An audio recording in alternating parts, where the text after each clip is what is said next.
한 주간 동안 잘 지내셨어요? 잘 지내셨어요? 지난 수요일 날은 비가 엄청 많이 왔습니다. 여러분들 가정에 혹시 비 피해가 있었는지 없었는지는 모르지만은 교회도 비 피해가 있어가지고 조금 불편했습니다. 어제는 또 복날이라고 해서 뭐 삼계탕을 드셨는지 안 드셨는지는 모르지만 우리 조상들이 보니까 참 지혜가 있다. 그런 절기를 만들어 가지고 한국 사람도 옛날에 먹을 것도 없었는데 먹어가면서 여름을 지내고 먹어가면서 일하고 하도록 한 지혜가 있다. 이런 생각이 듭니다. 제가 이번 주에 말씀을 왕의 혼인잔치에 대한 말씀을 생각을 하면서 문득 이런 생각이 들더라고요. 어떤 생각이 드냐고 하면 여기에 앉아서 말씀을 듣고 받는 사람들이 예수 그리스도의 재림, 또 우리가 그 주님 앞에 서는 것에 대해서 피부에 잘 와서 닿지 않는 것 같아요. 왜 이것이 피부에 잘 와서 닿지 않을까 생각을 해보니까 이런 생각이 들더라고요. 여러분들이 말씀을 받는데 여러분들 다 젊잖아요.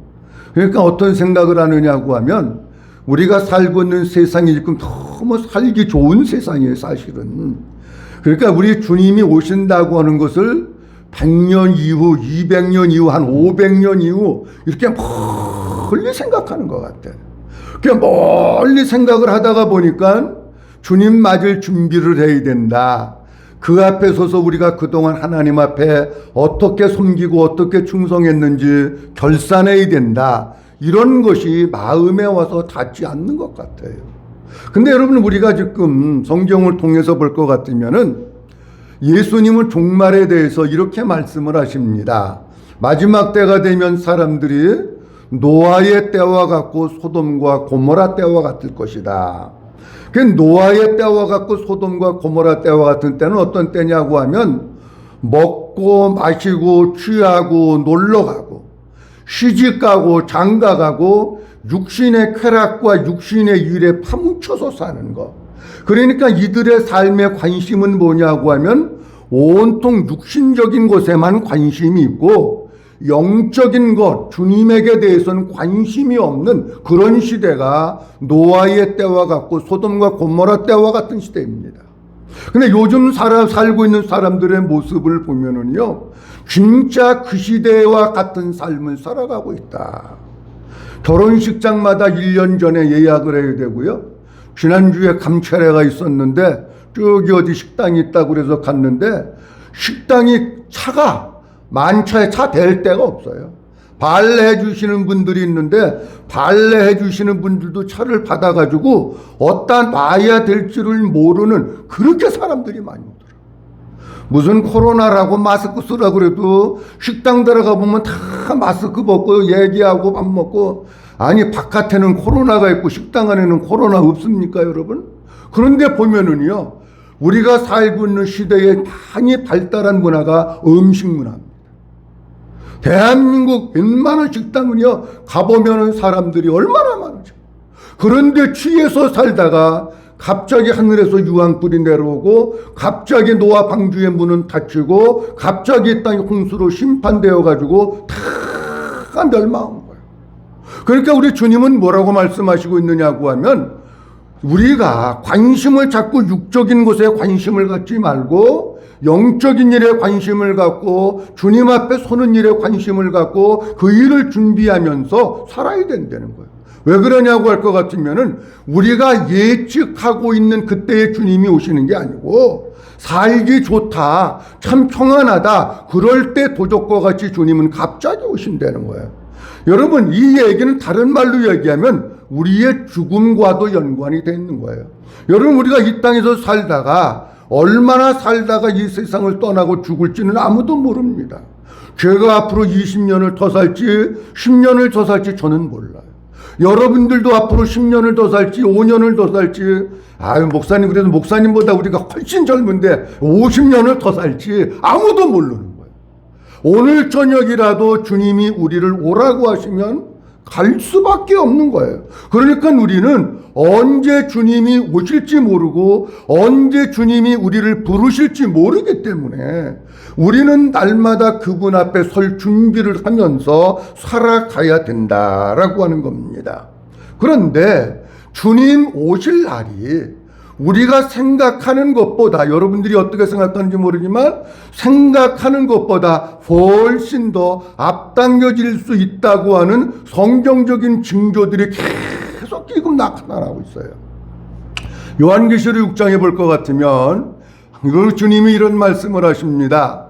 요한계시록 6장에 인을 떼는 얘기가 나오는데 인을 떼시는데 이렇게 말씀을 합니다. 9절서부터 11절까지 천천히, 왜 두 줄이 나와요?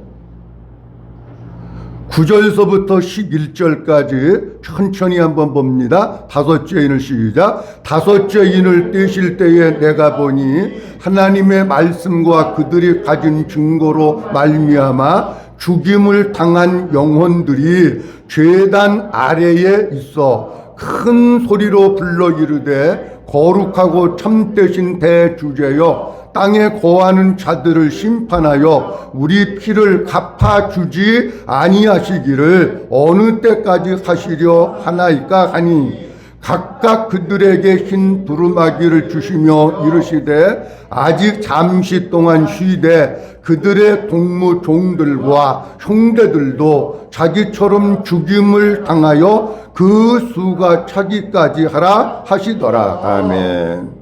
한 줄 좀 나오게 해봐. 한 줄. 두 줄이 나오니까 내가 막 헷갈리네. 빨리 손 봐봐.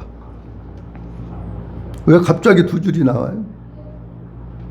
자, 이런 말씀이자 절 보세요. 저를 보세요. 이 다섯째 인을 떼실 때 어떤 일이 있느냐고 하면 그동안 예수 그리스도를 믿고 그리고 구원받은 하나님의 자녀들이 신앙생활하다가 순교한 사람들이 많이 있다는 거예요. 그 순교한 사람들이 많이 있는데 그들이 주님 앞에 호소하는 거예요. 하나님, 우리가 다른 건 한 거 없습니다. 예수 믿는다고 믿음 지키다가 순교를 했는데 저 세상에 저 악한 사람들, 예수 믿는 사람들을 살해하고 죽이고 핍박하는 악한 사람들이 많이 있는데 주님 그들을 언제 심판하실 겁니까? 그렇게 얘기하는 거예요, 이게. 그러니까 11절 말씀에서 주님이 뭐라고 말씀하시느냐고 하면 이렇게 말씀하셔요. 각각 그들에게 흰 두루마기를 주시며 이르시되 아직 잠시 동안 쉬되 그들의 동무 종들과 형제들도 자기처럼 뭐를 당하여? 그 다음 뭐라고 되어 있어요? 아하, 주님이 말씀하시는 거예요. 잠시 동안 기다려라. 잠시 동안 쉬되 그랬잖아요. 잠시만 더 기다려라. 아니, 왜 우리가 기다려야 됩니까? 그랬더니 그들의 동무 종들과 형제들도 자기처럼 죽임을 당하여 그 수가 차기까지 하라. 그렇게 말씀하시는 거예요.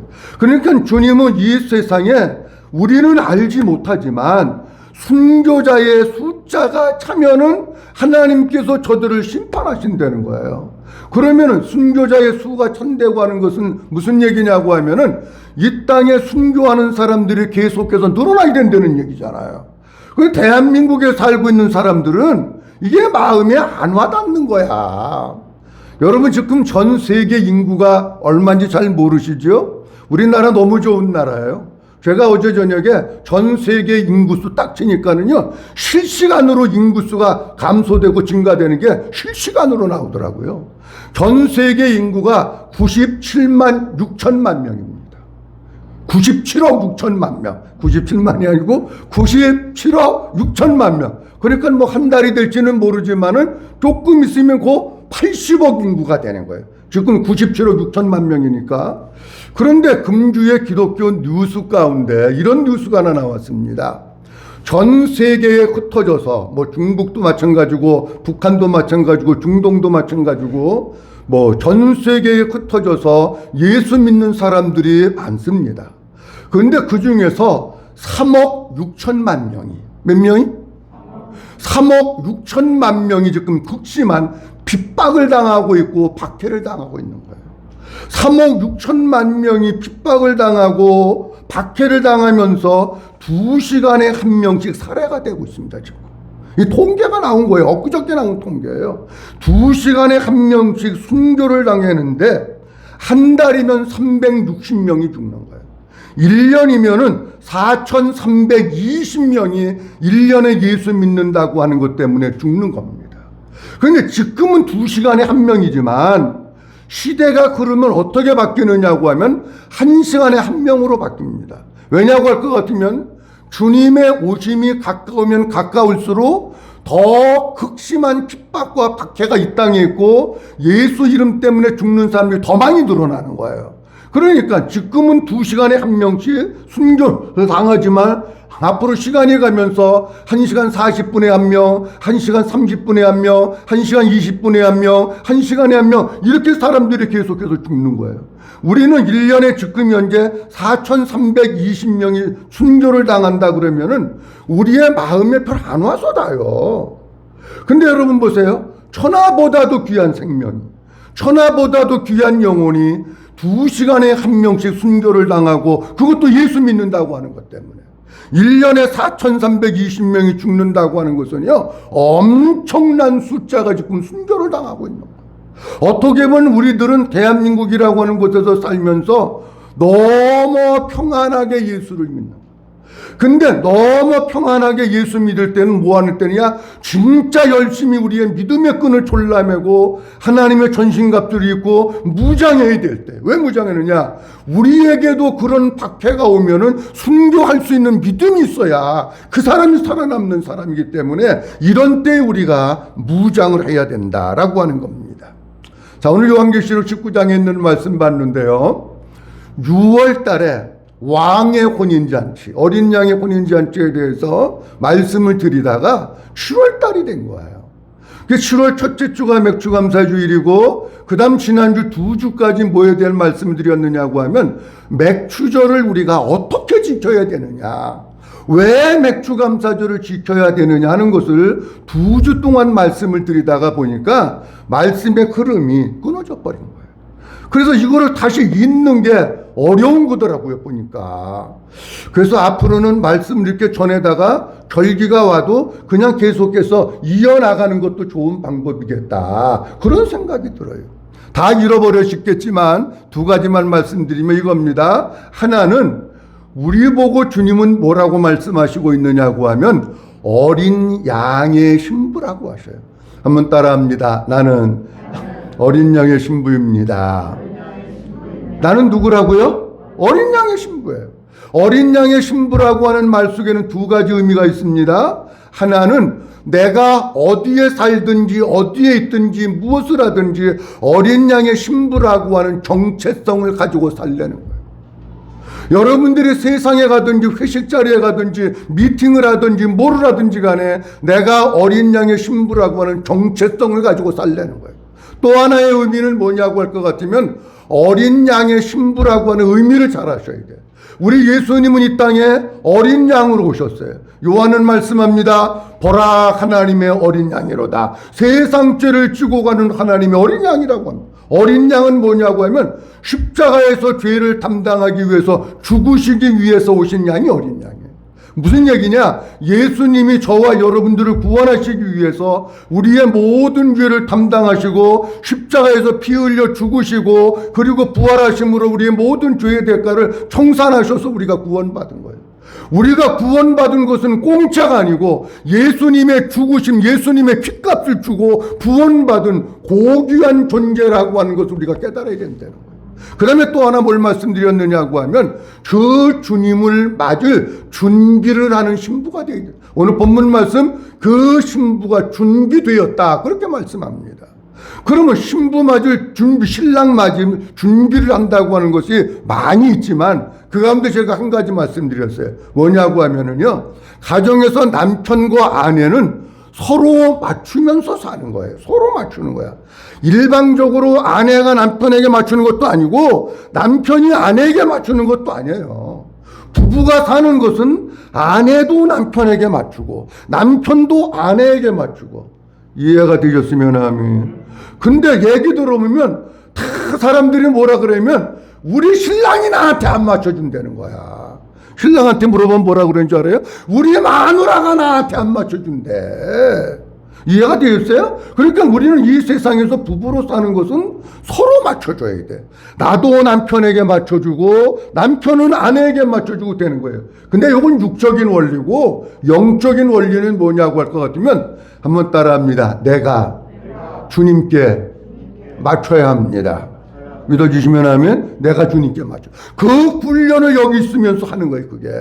그게 무슨 얘기냐면 내 마음대로 사는 게 아니라 주님의 마음으로 자꾸 살려고, 주님이 주시는 마음으로 살아서 주님의 마음께 자꾸 맞추어 드리는 삶을 우리가 살아야지. 안 그러면 이혼하는 거야. 주님 나는 그렇게 못 살겠어요. 죽어도. 그럼 이혼하는 거지. 안 그렇습니까, 여러분? 그러니까 우리가 이 세상에서 정말 준비해야 될 것은 뭐냐면 나는 십자가에 못 박고 나는 죽고 내 안에 계신 예수로 사는 것. 그래서 날마다 내가 내 맘대로 내 고집대로 사는 게 아니라 주님께 맞추어서 사는 준비를 하고 있어야 천국에 가면 영원토록 주님과 함께 살아야 될 텐데 이 짧은 세상도 주님께 못 맞추는데 영원한 삶을 어떻게 맞추면서 살아요? 잘 여러분들이 이 땅에 살면서 여러분들 생각대로 살지 마세요. 날마다 주님께 맞추면서 사실 수 있기를 주님의 이름으로 축원합니다. 자, 오늘 본문의 말씀을 보면서 제목을 이렇게 정했습니다. 한번 따라합니다. 총함 받은 자의 복. 한 번 더 합니다. 총함 받은 자의 복. 오늘 몇 가지 말씀드리려고 그러는데 먼저 첫째로는 어린 양의 신부는 빛나고 깨끗한 세마포 옷을 입는 사람. 정확히 얘기하면 어린 양의 신부는 빛나고 깨끗한 세마포 옷을 입도록 허락받은 사람이어야 된다는 거예요. 자, 오늘 본문 말씀 보도록 합니다. 8절 말씀 보도록 합니다. 그에게 시작. 그에게 빛나고 깨끗한 세마포 옷을 입도록 허락하셨으니 이 세마포 옷은 성도들의 옳은 행실이더라 하더라. 아멘. 우리 주님이 어린 양의 신부에게는 어떻게 하셨느냐고 하면 빛나고 깨끗한 세마포 옷을 입도록 허락하신 거예요. 빛나고 깨끗한 세마포 옷이 뭘까? 여러분, 여성들이 결혼을 할 때 드레스를 입잖아요. 그러니까 요즘은 시대가 좀 바뀌어가지고 어떤 사람은 또 까만 드레스 입는 사람도 있더라고. 그 사람 취향이니까. 근데 0.몇 프로는 흰 드레스 아니고 다른 거 입는 사람도 있지만 거의 99%는 흰 드레스를 입잖아요. 근데 흰 드레스를 깨끗하게 이 드레스 대여하는 데서 세탁을 해가지고 신부에게 입히겠지. 다른 사람 한 500명씩 입던 거 그냥 입히진 않을 거 아닙니까, 여러분? 그 깨끗한 드레스, 거기서 보면 반짝반짝 빛이 나고 시끄러잖아요. 그 깨끗한 세마포, 그것을 입도록 허락받은 사람이에요. 누가복음에 볼 것 같으면 주님이 이렇게 말씀하십니다. 변화산에 올라가셨을 때에, 제자들을 데리고 올라가셨을 때에 예수님의 용모가 기도하는데 변화가 돼요. 그리고 그 옷이 시작. 그 옷이 지어져 광채가 나더라. 아멘. 예수님이 입은 옷이 기도할 때 용모가 변화되면서 옷이 씌어져 광채가 났다. 세마포 옷은 어떤 옷일까? 바로 이런 옷이 아닐까, 그렇게 생각을 합니다. 자, 그런데 여기 세마포 옷을 입도록 허락했다라고 하는 뜻은 주다, 허락하다, 보여주다, 그런 뜻입니다. 그러면 주님은 신부에게 빛나고 깨끗한 세마포 옷을 입도록 허락을 한 거예요. 그 옷을 입도록 그 신부에게 준 거예요. 그러니까 신부는 그것을 받아서 입으면 되는 거예요. 자, 제가 오늘 본문 말씀을 조금 더 자세하게 입도록 허락했다고 하는 것을 설명하기 위해서 문법을 좀 조금 말씀드리려고 그래요. 가능하면 이런 얘기 제가 잘 안 하는데 본문을 좀 설명하기 위해서 하려고 합니다. 이 문법이, 허락했다고 하는 문법이 직설법으로 되어 있어요. 직설법으로 되어 있다고 하는 것은 무슨 얘기냐고 하면 허락한다고 하는 뜻이 보여주다, 그런 뜻이 있다고 그랬잖아요. 자, 그러면 이게 세마포 옷이에요. 예를 들면 이게 세마포 옷이면 예수님을 실제로 신 세마포옷을 입도록 실제로 보여주었다는 얘기예요. 그리고 직설법이라고 하는 것은 어떤 뜻을 가지고 있느냐고 할 것 같으면은 아무에게나 주는 것이 아니고 진짜 예수 그리스도의 신부가 된 사람한테, 그 예수 그리스도의 신부가 됐다고 하는 것은 무슨 얘기냐고 하면 예수님과 정혼한 사람. 요걸 또 조금 자세히 말씀드리면 예수님이 내 안에 계셔서 주님의 생명으로 사는 사람, 그에게 실제적으로 보여주고 그에게 입도록 허락하셨다라고 하는 겁니다. 그리고 또 하나 문법이 어떻게 되어 있느냐고 하면 과거형으로 되어 있어요. 과거 시제로. 과거 시제로 되어 있다고 하는 게 굉장히 중요한데, 그러면 진짜 A라고 하는 사람이 그리스도의 신부야. 그리스도의 영이 그 안에 있어. 하나님의 생명이 거기 있고 예수 그리스도가 그 안에 계셔. 그런데 과거 시제라고 하는 건 무슨 뜻이냐고 하면 그 흰 빛나는 세마포를 이미 주님이 과거에 준비해 두셨다는 거예요. 지금 준비하는 게 아니고 미래에 봐서 준비하는 게 아니고 이미 준비해서 우리들에게 입게 하신 거, 입도록 주시고 허락하신 거예요. 근데 뭐가 중요하느냐고 하면 이게 중요합니다. 자, 제가 이제 물어봅니다. 자, 저 좀 보세요. 물어봅니다. 그러면 세마포 옷은 우리가 언제 입어야 하는 겁니까? 네? 언제 입어야 돼요? 아, 결혼식 날 입어요? 우리 사람은 세마포 옷을 결혼식 날 입어요. 과거 시제로 되어 있다고 하는 것은 뭐냐고 하면 주님이 입혀주시는 순간부터 우리는 계속해서 그 세마포 옷을 입고 살아야 된다는 거예요. 아멘.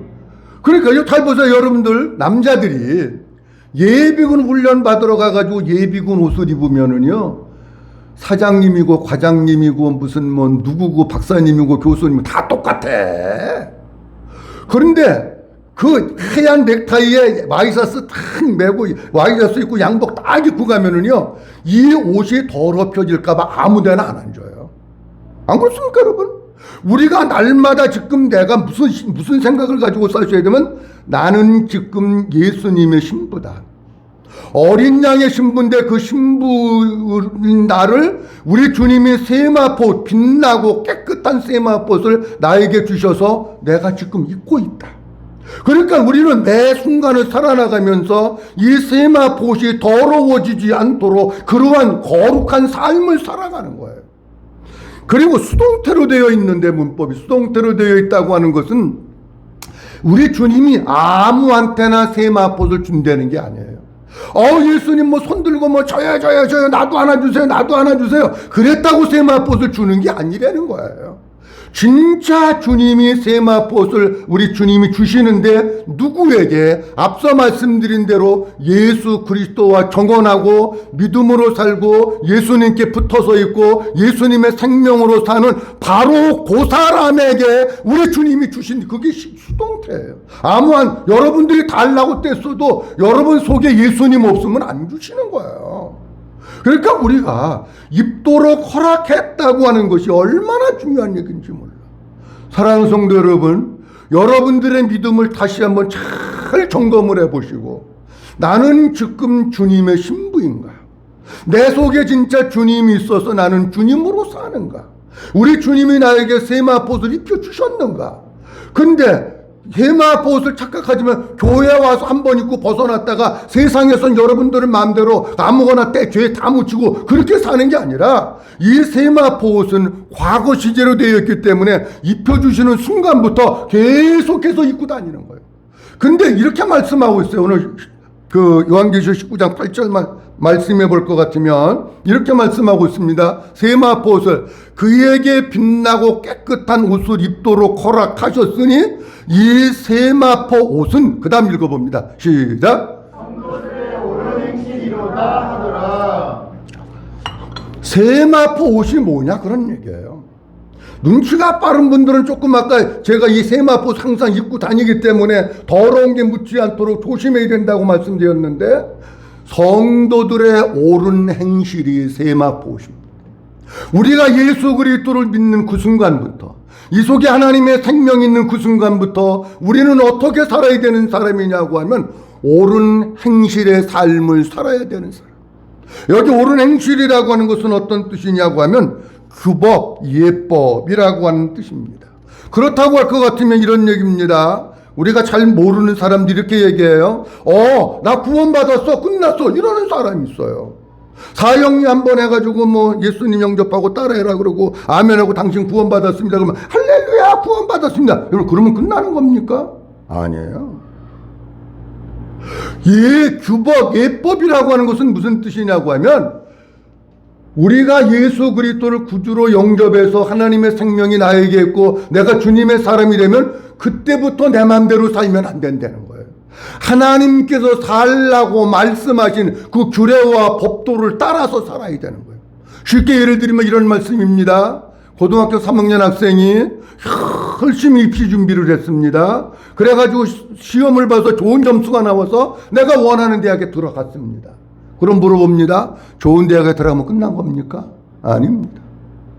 끝난 이후부터 더 열심히 공부를 해가지고 학점 이수를 하고 논문을 쓰고 그렇게 해가지고 졸업하는 게 중요한 거예요. 서울대학교 갔어요. 가는 게 중요한 게 아니라 거기서 얼마큼 내가 따라갈 수 있느냐가 중요한 거예요. 학교에 들어갔어요. 내 맘대로입니까? 몇 시까지 와야 되고 몇 학점을 신청해야 되고 몇 학점 이수를 해야 되고 레포트를 어떻게 쓰고 소논문을 어떻게 쓰고 이게 다 돼야 되는 거 아닙니까 여러분? 들어가는 게 중요한 게 아니고 그게 끝난 게 아니라 그때부터 시작이라는 거예요. 여러분 우리 성도들도 마찬가지예요. 우리 성도들도 신앙생활을 딱 시작을 해서 내가 예수의 사람이 됐다고 할 것 같으면 그때부터 우리는 어떻게 살아야 되느냐고 하면 주님이 말씀하신 규례를 따라서 주님이 말씀하신 예법을 따라서 주님이 말씀하신 그 말씀을 따라서 사는 것이 우리가 흰 세마포로 입고 세마포를 준비하면서 살아가는 거예요. 내 마음대로 사는 게 아니에요.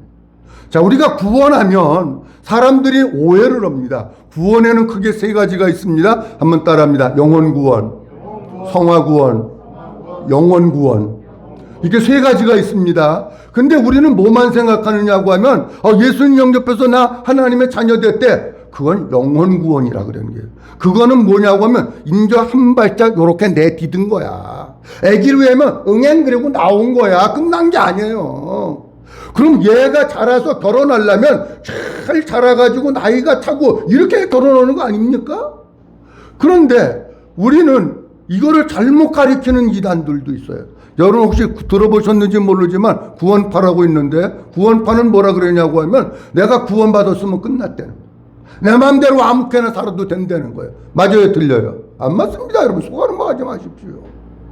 자, 우리가 이제 하나님의 규례와 법도대로 산다고 하는 것은 뭐냐고 하면 성화 구원을 이루어가는 거예요.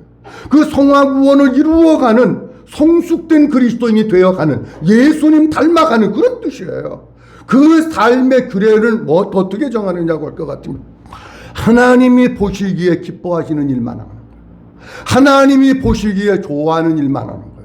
여러분들이 아무리 하고 싶어도 하나님이 보시기에 안 좋아해 안 기뻐하셔. 그러면은 100억이 손해가 나도 잘라버리는 거예요. 믿으시면 아멘. 아멘. 얼마가 손해가 나도? 아유 목사님 이거 너무 많아요. 진짜 우리가 옳은 행실 그거는 뭐냐고 하면 하나님이 기뻐하신 그것만 행하면서 산. 그래서 사도 바울은 빌립보서 2장에서 뭐라고 말씀하고 있느냐고 하면 이렇게 우리에게 말씀을 하고 있습니다. 그러므로 시작. 그러므로 나의 사랑하는 자들아 너희가 나 있을 때뿐 아니라 더욱 지금 나 없을 때에도 항상 복종하여 두렵고 떨림으로 너희 구원을 이루라. 아멘. 바울이 이렇게 얘기했잖아요. 항상 뭐하여? 아이 크게 좀 해봐. 항상 뭐하여? 두렵고 떨림으로 뭐를 해라고요? 우리 구원을 이루려는 거예요. 그게 의로운 행실, 성화구원, 예수님 닮아가는 거룩한 삶을 살아가는 거예요. 우리가 구원 다 받았다고 끝난 것이 아니라 우리가 항상 예수 믿고 난 뒤에 진짜 성화 구원을 이루고 거룩한 삶을 살아나가야 돼요. 자, 예를 들어서 말씀드리면 예를 듭니다. 누가복음에 보면 두 아들에 대한 말씀을 하고 있어요. 큰아들은 집에서 아버지 모시고 농사도 잘 짓고 일도 잘합니다. 둘째 아들은 재산 달라고 그래가지고 허랑방태에서 다 퍼서 내빌려주고 돼지우리에서 살다가 거지가 돼가지고 왔어요. 아버지가 그 아들을 보자 목욕을 시키고 새 옷을 갖다가 주고 새 신발을 주고 금바락지를 끼워주고 아주 새 사람을 만들어놨어. 자, 그럼 이 사람이 근데 아버지 나 이거 새 옷 이런 거는요 안 맞고 난 돼지우리에서 돼지 끼안고 자는 게 좋아요. 그리고 새 옷을 입고 돼지우리로 들어간다면 정상이에요, 비정상이에요? 비정상이에요, 여러분. 주님께서 어린 양이 되셔서 우리의 모든 죄를 담당하시고 죄 가운데서 우리를 구원해 주셔서 우리가 예수 그리스도의 피로 구속고 죄사함을 받았는데 우리가 또 죄 가운데 시궁창 에 빠져가지고 죄 가운데 산다면 정상이에요, 비정상이에요? 그 비정상이에요, 여러분. 성경 말씀 몇 군데 보도록 합니다. 베드로전서 1장 15절에서 16절입니다. 다 같이 보도록 합니다. 오직 너희를 시작. 오직 너희를 부르신 거룩한처럼 너희도 모든 행실에 거룩한 자가 되라. 기록되었으되 내가 거룩하니 너희도 거룩할지어다 하셨느니라. 아멘. 사도 베드로는 우리에게 이렇게 얘기합니다. 너희를 부르시니가 거룩한 자라는 거예요. 우리 주님이 거룩하신 분이라는 거예요. 그 거룩하신 분이 우리를 불렀다는 거예요. 믿어주시면 아멘. 거룩하신 분이 우리를 불렀으니 어떻게 살아야 되느냐? 내가 거룩하니 너희도 어떻게 하라고요? 거룩하게 살라는 거예요. 거룩하게 구별되이 성결하게 깨끗하게 세상의 빛으로 살려는 거예요.